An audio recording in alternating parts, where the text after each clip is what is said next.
Canadians have about 90 people under surveillance that they're monitoring, who they've identified as extremists with possible jihadist sympathies, who might be the kind of people who would head towards Iraq or to uphold the injunction of ISIS, which has said for its supporters to carry out attacks on the soil of those coalition members. So Canada is aware of this problem, and as I say, ironically, it had actually heightened its terror alert level only today. We just had a tweet from the Royal Canadian Mounted Police, Nick, advising people obviously to stay away from Parliament Hill due to an ongoing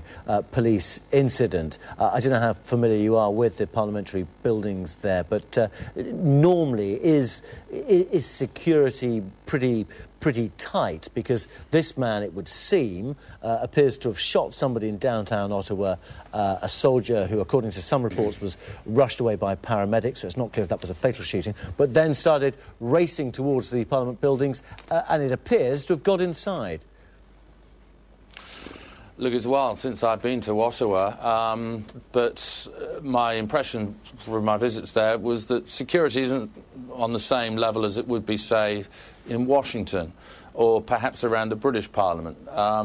I mean, there's not much of a history of this kind of thing happening in Canada. But, I mean, security is tight, as it is at every single Parliament building in the world, but not the kind of super tight security that you get around Capitol Hill, for instance, or the White House, or perhaps the British Houses of Parliament. But clearly,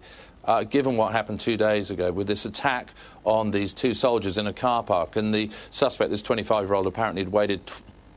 for 2 hours, and he deliberately targeted soldiers. The threat level had been raised, and the police presumably would have been under a sort of heightened